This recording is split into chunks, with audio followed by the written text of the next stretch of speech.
بسم الله الرحمن الرحیم د حاجت وظیفه د یوټیوب چینل مینوالو کتون کرونو او خويندو السلام علیکم. الله مو همیشه د پر خوشاله تر تازه کامیاب او آباد ساته. الله تعالی مو درغم ار مصیبت او درنه پامن حفاظت کې ساته. الله تعالی مو د ژوند او د زړه ټول ارمانونو پوره کا. زما عزتمندونن د یو نوی او خاص وظیفه سره تاسو په خدمت کې حاضر یم. دا وظیفه زما عزتمندو د 12 ربیع الاول خاص وظیفه را 12 ربیع الاول یعنی 12 ربیع الاول.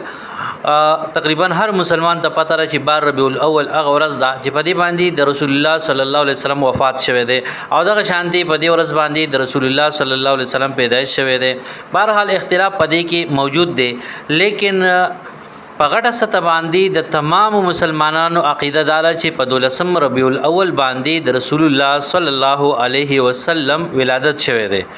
نو ډیر خلک داسې دي چې په دې ورځ باندې خوشحالي مناوي او دغه شانتي بعض خلک داسي چې هغه په دې ورځ باندې خفغان کوي. رسول الله صلی الله علیه وسلم په دې ورځ باندې پیدا شوی او پات شوی. اوس دواړه ورځ یو څنګه دي نو زموږ عزتمندو په دې وجه باندې یو دي قبل پرز دا جدا جدا وي نو بیا با چې کوم ورځ د وفات ته نو په ورځ باندې مسلمانانو ډیر زیات غم کوي. دغه شانتي کافر به خوشاله کافرانو به خوشحالي مناوله. نو تقریبا زما خپل سوچ دار خپل رائے مدار چې الله رب العزت دا په دغه یو ورځ باندې چې کم دینو کړی دي چې مسلمانانو کې غم او خفغان چې کم دینو دا نه بلکې د خوشاله ورځم ده او د خفغان ورځم ده. قبل پرز رسول الله صلی الله علیه وسلم په دې ورځ باندې وفات شوی دی. یو مسلمان خفقېږي نو په دې ورځ پیدا شوی هم نه بس خوشحالیم پکار ده. او بل خبردار زما عزتمندو چې د رسول الله صلی الله علیه وسلم دنیا ته راتلل دار خوشاله چې کم دینو سبب دی. مسلمان لپاره دی چې د پدې باندې خوشاله شي. ډیر خلک داسي چې د ډیر سخت مخالفت کوي را بس داسې دی او دا غسه دی او ډیر خلک داسي زما عزتمندو چې خوشحالي دی حتی ورسي چې هغه پکې کفریه اعمالو کې د شان شرکی اعمال پکې وکړي نو هغه خپل ځان یعنی خپل آخرت چې کم دینو تباہ کوي او خپل ځان خرابوي. نو زما عزتمندو درمیانه کې تاسو اوسېږئ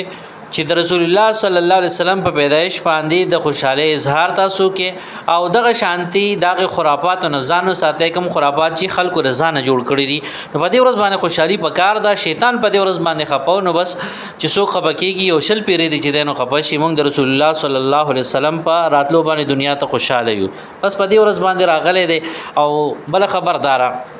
چې بعضی بیوقوف خلک پکې داسې هم شته چې هغه وایي چې په دې ورځ باندې تا ته رسول الله را یاد شو یا دغه شان دي په دې ورځ باندې چې دینو تا ته دا چل را یاد شو واغه چل را یاد شو. دنیا قصې چې کوم دی یو ویډیو کلیپ مې وکړو چې هغه کې ډېر بد الفاظ استعمال شوی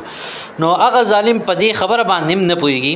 چې په دغه ورځ باندې پرېګ دا ټول کال تاکل رسول الله صلی الله علیه وسلم یاد کړی دی تاکل د رسول الله صلی الله علیه وسلم سیرت بیان کړی دی. او یو سړی دی هغه په دغه ورځ باندې د رسول الله صلی الله علیه وسلم سیرت بیانوي او یا چې کوم دینه خوشحالي مناوي نو تاسو څه تکلیف دی وای دا تاسو د ورجو د پاره او د لواګانو د پاره. نو زما عزتمندو قبل پرز د نبی علیہ الصلوۃ والسلام یو امتی او هغه خپل کور کې الوا په حق کې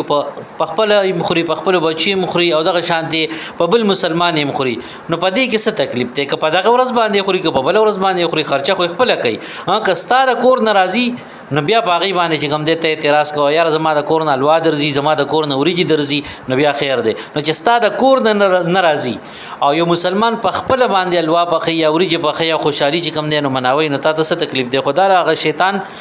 روحاني اولاد دی الله رب العزت ته کمه بشه معاف کی. بهرحال زما عزتمندو په دغه ورځ باندې نه 12 ربیع الاول باندې شروع مبارک ورځ ده دی باندې د عمل پکار دی. 12 ربیع الاول نو تاسو با او داسو کې او دغه شانتي بیا به درود شریف وای. درود شریف زما عزتمندو یو لس پیری یا و پیری یا درې پیری څومره چې تاسو ته آسان وي او څومره ویلې شي نو ویلې شي یو لس پیری و پیری یا درې پیری په دې کې تاسو له اختیار دی. بیا دغه نه بعد زما عزتمندو شپږشتمه سپاره کې یو سورته راځي چې هغه ته ویل کېږي سورته محمد صلی الله علیه وسلم. نو دغه سورته محمد زما عزتمندو دا په یو ناسته باندې 12 پیری وي وړو کې سورته تقریبا 2 پاڼې ده او دغه 2 پاڼې سورته زما عزتمندو دا با 12 پیری چې دی نو وایي په یو ناسته باندې په دې دوران کې وچا سره خبرې اترې نه کې بس خپل وظیفې طرف ته به کوم دی نو سوچ کې کم مقصد د پاره کې هغه مقصد به کوم دی نو ځان سره په ذهن کې په سوچ کې ساتي چې یاره دې مقصد د پاره زدا کوم نو دغه صورت محمد زما عزتمندو کړ چې دولس پیری مکمل شو خبرو اتر کول نه بغیر نو اخر کې بیا درود شریف وي کاوله کې درې پیری ویلی نو اخر کې درې پیری وای کاوله کې و پیری ویلی نو اخر کې و پیری او اوله کې یو لس پیری ویلی نو اخر کې یو لس پیری درود شریف دی ولستو داغه نه بعد زما عزتمندو بیا با 2 رکعات نفل کې 2 رکعات نفل نیت چې تړي نو دا وظیفي او دغه 2 رکعاتو په درمیان کې هم چا سره خبرې اترې نه کې 2 رکعات نفل دی وکړل کم صورت چې تا ته آسان وي هغه صورت وایا او داغه نه بعد کوم دی نو بیا په یعنی سلام دیو ګرځاو نو چا سره د خبر اتر کول نه مخکې بیا درې پیری درود شریف وایا درې پیری درود شریف ولستو نو بیا د الله رب العزت نه د خیر او دغه شان د خپل حاجت د پاره یا مشکل او پریشانې د پاره دعا غواړه یا بیماری د پاره دعا غواړه نو ان شاء الله الله رب العزت پر حاجت هم پوره کوي او الله رب العزت پر مشکلات او پریشانې ختم کړي عزتمند مجرب ترین عمل د سورت محمد دا وظیفه په 12 ربیع الاول باندې ضرور کې ځکه چې دا مقابله کال کې یو پیر راځي الله تعالی دې تاسو ټول مشکلات ختم کړي الله تعالی دې تاسو ټول پریشانې ختم کړي الله رب العزت د ټول مسلمانانو حاجات شریعت خپل خزانونو پوره کړي او الله رب العزت ټول بیماران ته صحت کامله عاجله ورکړي موږ له اجازه راکې ملاوي به ان شاء الله راتلونکي روزي په ویډیو کې دلوي الله په امان